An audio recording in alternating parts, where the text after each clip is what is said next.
আপনার ভোটার আইডিতে নাম ভুল আছে? তাহলে সাবধান, আপনার অ্যাপ্লিকেশন রিজেক্ট হতে পারে। নমস্কার, আজ আপনাদের দেখাবো কিভাবে ফর্ম 8 ব্যবহার করে মাত্র 5 মিনিটে নিজের নাম ঠিক করবেন। সবার প্রথম আপনি আপনার মোবাইল ব্রাউজারটি ওপেন করে সার্চ বারে লিখুন voter.eci.gov.in লিখে আপনি সার্চ করে দিন। করার পর আপনি এই পেজে চলে আসবেন। আমি এই লিঙ্ক ডিসক্রিপশানে দিয়ে দেবো, আপনারা সেখান থেকে ডাইরেক্ট ক্লিক করে আপনারা এই পেজে চলে আসতে পারবেন। এই পেজে আসার পর আপনি লগ ইন করে নেবেন। লগ ইন করে নেওয়ার পর আপনি একটু নিচের দিকে আসুন। আসলে এখানটায় দেখতে পারবেন কারেকশন অফ এন্ট্রিস। এখানে যে ফর্ম 8 দেওয়া আছে, এই ফর্ম 8 আপনি ক্লিক করবেন। ক্লিক করার পর যদি আপনি নিজের নাম ঠিক করতে চান তাহলে আপনার নিজের এপিক নাম্বারটা এখানে বসিয়ে দেবেন। আর যদি অন্য কাউর করতে চান তাহলে আপনি এখানে সেলফ লেখা আছে, আপনি এখান থেকে আধারে ক্লিক করবেন, আধারটা সিলেক্ট করে নেবেন। আধার সিলেক্ট করে নেওয়ার পর যার নাম আপনি ঠিক করতে চান তার এপিক নাম্বারটা আপনি এখানে বসিয়ে এখানটায় সাবমিট করে দেবেন। তো আমি এখানটায় সেলফ রেখেই সাবমিট করে দেবো। সাবমিট করে দেওয়ার পর আপনার সামনে আপনার পুরো ডিটেলস শো করবে। করার পর এখানটায় আপনি নিচে দেখুন ওকে বাটন দেওয়া আছে, আপনি এই ওকে বাটনে ক্লিক করে দেবেন। ক্লিক করে দেওয়ার পর এখানটায় উপরে আপনার পার্ট নাম্বার এবং সিরিয়াল নাম্বার শো করবে এবং তারপরে 4টে অপশান আপনার শো করবে। এই 4টে অপশান আপনি একটু ভালোভাবে বুঝে নিন। সবার প্রথম যেটা দেওয়া আছে তার মানে হচ্ছে আপনি যদি এক জায়গার থেকে অন্য জায়গায় স্থান পরিবর্তন করেন তো সেই ক্ষেত্রে আপনি এই উপরের অপশানটা চেকমার্ক করবেন। আপনার যদি ভোটার কার্ডের নাম, date of birth, age, surname, mobile number update, আপনার ভোটার ফটোকপি যদি চেঞ্জ করতে চান তাহলে আপনি সেকেন্ড অপশানে ক্লিক করবেন। আর 3 নম্বর অপশান হচ্ছে আপনার ভোটার কার্ড যদি নষ্ট হয়ে যায় বা হারিয়ে যায় সেই ক্ষেত্রে আপনি 3 নম্বর অপশান সিলেক্ট করবেন। এবং 4 নম্বর অপশানে যদি আপনি কোনো ডিসেবিলিটি থাকে তাহলে সেই ক্ষেত্রে আপনি এই 4 নম্বর অপশান ক্লিক করবেন। ভোটার কার্ড লস্ট বা নষ্ট হওয়ার ক্ষেত্রে আপনার এফআইআর প্রয়োজন হতে পারে।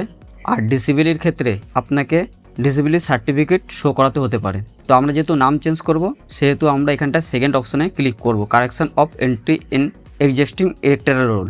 এই অপশানে চেকমার্ক করার পর আপনি এই ওকে বাটনে ক্লিক করে দেবেন। ওকে বাটনে ক্লিক করে দেওয়ার পর আপনার সামনে ফর্ম 8 ওপেন হয়ে যাবে। হওয়ার পর এখানটায় বাঁ সাইডে দেখুন এ, বি, সি, ডি, ই এই 4টে আপনার কমপ্লিট করতে হবে। তো প্রথমে এ যে অপশান দেওয়া আছে সেখানটায় আপনার স্টেটের নাম, আপনার ডিস্ট্রিক্ট, আপনার পার্ট নাম্বার, আপনার অ্যাসেম্বলি সব দেওয়া থাকবে। এখানটা আপনার কিছু করতে হবে না। আপনি এখানটায় নেক্সট করে নিচে চলে আসবেন। আসার পর এখানটায় ডিটেলসে আপনার নাম আর আপনার এপিক নাম্বার দেওয়া আছে। এখানটায় আপনার আধার নাম্বার অপশানে আপনি ক্লিক করে এখানটা আপনি আপনার আধার নাম্বারটি ফিল করে দেবেন। আর আপনার কাছে যদি আধার কার্ড নাম্বার না থাকে তাহলে আপনি এই অপশানে ক্লিক করবেন, I am not able to furnish my Aadhaar number because I don't have Aadhaar number. তো এই অপশানে ক্লিক করে দেবেন। তারপর আপনি মোবাইল নাম্বারের সেলফ এখানে ক্লিক করে যদি আপনার নিজের মোবাইল নাম্বার থাকে তাহলে আপনি এখানে বসিয়ে দেবেন। আর যদি আপনার নিজের মোবাইল না থাকে তাহলে আপনার ফ্যামিলির বাবা মা বা অথবা রিলেটিভের যদি কাউর থাকে এখানে চেকমার্ক করে আপনি এই ঘরে বসিয়ে দেবেন। তেমনি ইমেল আইডি যদি আপনার নিজের থাকে তাহলে আপনি এখানে সেলফে ক্লিক করবেন, করে এখানটা বসিয়ে দেবেন। আর যদি আপনার ইমেল আইডি না থাকে তাহলে আপনার ফ্যামিলির যার আছে আপনি সেটা চেকমার্ক করে আপনি এখানটা তার ইমেল আইডি বসিয়ে দেবেন। দেওয়ার পর আপনি এখানটায় নেক্সট অপশানে ক্লিক করে দেবেন। করে দেওয়ার পর এখানটায় দেখুন আপনার সামনে এসি অপশানটি ওপেন হয়েছে। তো এখানটা আপনার কিছু করতে হবে না, কারণ এখান থেকে প্রথম দিয়ে সিলেক্ট করা থাকে। যেহেতু আমরা এই পেজে আসার আগে আমরা সিলেক্ট করে নিয়েছিলাম তো এটা সিলেক্ট করাই থাকবে। তো এখানটা কিছু করার প্রয়োজন নেই। আপনি নিচের দিকে আসুন। এবার এখানটায় দেখুন আপনি কি ঠিক করতে চান। তো আমরা এই ক্ষেত্রে নাম ঠিক করতে চাই, নাম কারেকশন করতে চাই। তো আমরা এখানটায় নাম অপশানে ক্লিক করব। এখানটা উপরে একটা জিনিস ভালোভাবে লক্ষ্য রাখবেন, ম্যাক্সিমাম 4 এন্ট্রিজ। আপনি এখান থেকে একবারে 4টে জিনিস ঠিক করতে পারবেন, তার বেশি পারবেন না। তো আমরা যেহেতু খালি নাম কারেকশন করতে চাই তো আমরা এখানে নামের ঘরে টিক দিয়ে দেবো। করে দেওয়ার পর দেখুন এখানটা আপনার নাম দিতে হবে, ফার্স্ট নেম, এবং এখানটা আপনার সারনেমটা দিতে হবে। ফার্স্ট নাম দেওয়ার পর আপনার নিচে বাংলাটাও চেক করে নেবেন যে ঠিক আছে নাকি। যদি ঠিক না থাকে আপনারা এই সামনে দেখুন কিবোর্ডের একটি আইকন দেওয়া আছে, আপনারা এখানে ক্লিক করে আপনি কিবোর্ড ওপেন করে এখান থেকে আপনি ঠিক করে নিতে পারবেন। সারনেমের অপশানে আপনি আপনার সারনামটি বসিয়ে দেবেন। বসিয়ে দেওয়ার পর আপনি নিচের দিকে আসুন। আসার পর এবার আপনার সাপোর্টিং ডকুমেন্ট দিতে হবে। আর সাপোর্টিং ডকুমেন্ট আপনি জেপিজি, পিএনজি, পিডিএফ যে ফরম্যাটেই আপনি দেবেন সেটার জন্য 2 MBর বেশি না হয়। সিলেক্টেড ডকুমেন্টের এখানটা আপনি ক্লিক করুন। করার পর এখানটায় আপনাকে অনেক অপশান দেবে, এর ভিতর যেটা আপনার কাছে আছে আপনি সেটা সিলেক্ট করে নেবেন। তো এই ক্ষেত্রে আমি এখানটায় সিলেক্ট করে নিলাম। নেওয়ার পর এখানটা দেখুন চুজ ফাইল, এখানে চুজ ফাইলে ক্লিক করে আপনি আপনার ডকুমেন্ট সিলেক্ট করে নেবেন। আপলোড হয়ে যাওয়ার পরে আপনি দেখুন এখানটায় নেক্সট অপশান আছে, আপনি নেক্সট অপশানে ক্লিক করবেন। ক্লিক করার পর এখানে ডেট প্রথম থেকেই দেওয়া থাকবে। আপনি এখানে প্লেসের এখানটায় আপনি আপনার জায়গা নামটা দিয়ে দেবেন। দেওয়ার পর আপনি এই নেক্সট অপশানে ক্লিক করে দেবেন। ক্লিক করে দেওয়ার পর এই ঘরে যে ক্যাপচাটি আছে একবার রিফ্রেশ করে নেবেন।